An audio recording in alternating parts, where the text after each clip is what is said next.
प्रिय भक्तजनों, आप सबका एक बार फिर से स्वागत है मेरे YouTube चैनल अध्यात्म ज्ञान पर। आज का विषय है भोले भगत की कहानी। तो बिना समय गवाए शुरू करते हैं भोले भगत की कहानी। एक गरीब बालक था जो कि अनाथ था।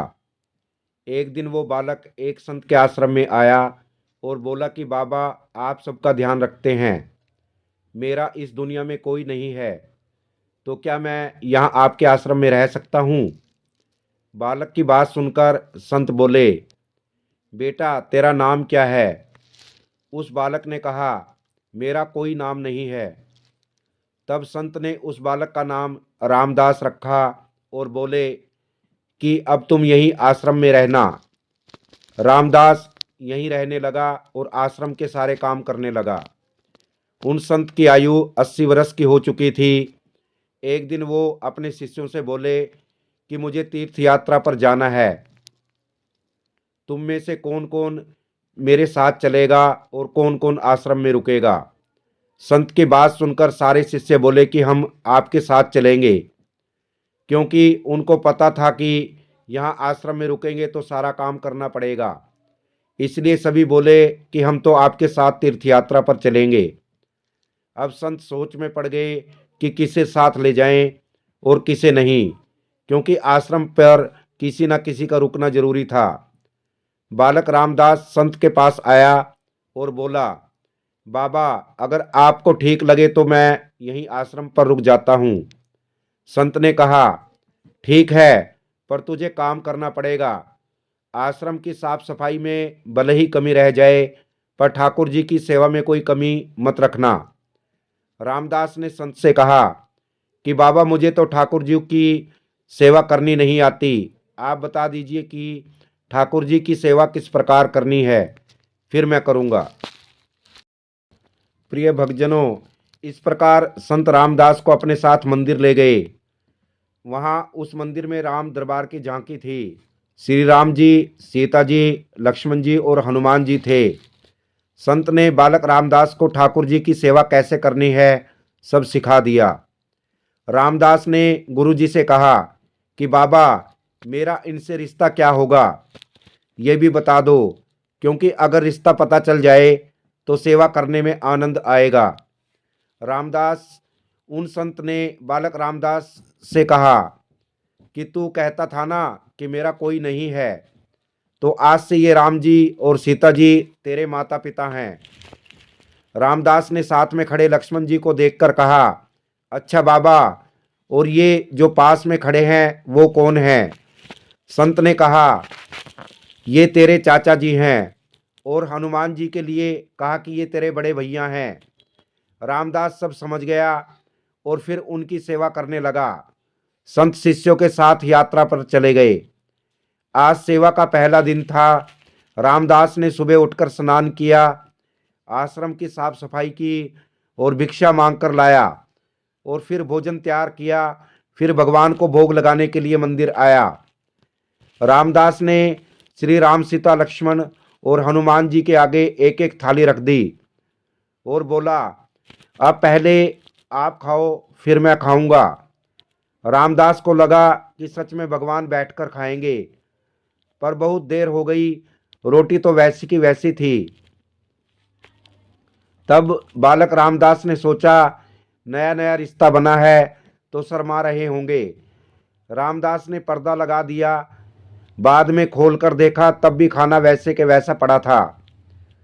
अब तो रामदास रोने लगा कि मुझसे सेवा में कोई गलती हो गई, इसलिए खाना नहीं खा रहे हैं, और ये नहीं खाएंगे तो मैं भी नहीं खाऊंगा और मैं भूख से मर जाऊंगा, इसलिए मैं तो अब पहाड़ से कूदकर ही मर जाऊंगा। प्रिय भक्तजनों, इस प्रकार रामदास मरने के लिए निकल जाता है। तब भगवान राम जी हनुमान जी को कहते हैं, हनुमान जाओ उस बालक को लेकर आओ और बालक से कहो कि हम खाना खाने के लिए तैयार हैं। हनुमान जी जाते हैं और रामदास कूदने ही वाला होता है कि हनुमान जी पीछे से पकड़ लेते हैं और बोलते हैं, क्यों कर रहे हो ऐसा? रामदास कहता है, आप कौन? हनुमान जी कहते हैं, मैं तेरा भैया हूँ। इतनी जल्दी भूल गए? रामदास कहता है कि अब आए हो इतनी देर से, वहाँ बोल रहा था कि खाना खा लो, तब आए नहीं, अब क्यों आ गए?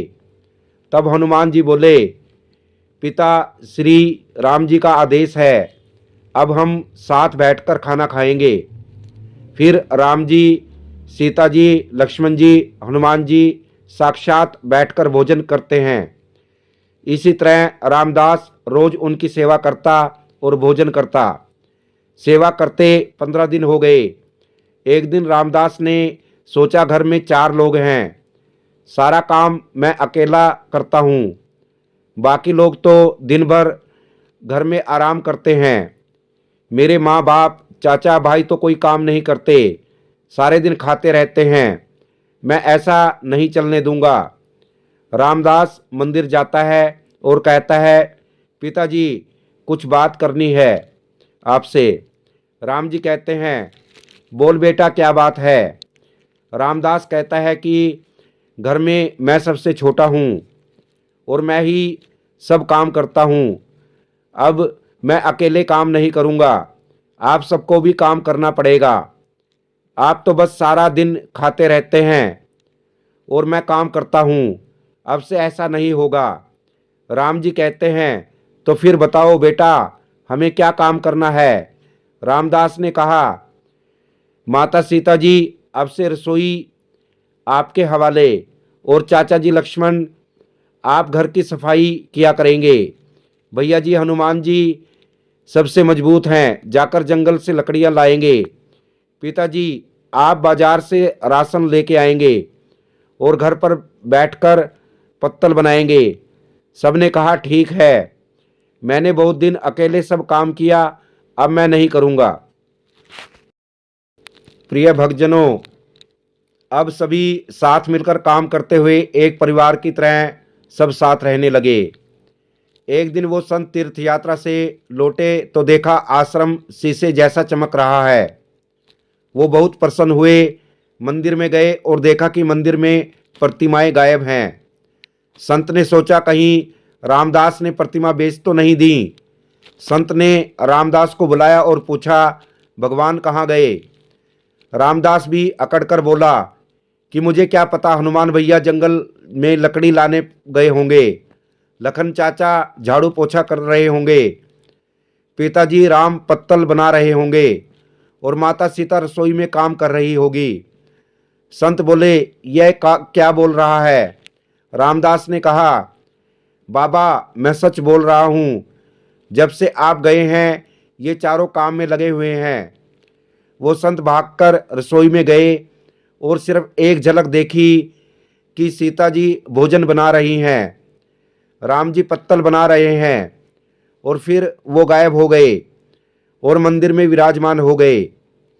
संत रामदास के पास गए और बोले, आज तुमने मुझे मेरे ठाकुर का दर्शन कराया है, तू धन्य है।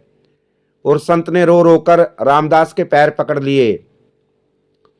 रामदास जैसे भोले निश्चल भक्तों की भक्ति से विवश होकर भगवान को भी साधारण मनुष्य की तरह जीवन व्यतीत करने आना पड़ता है। जय सिया राम।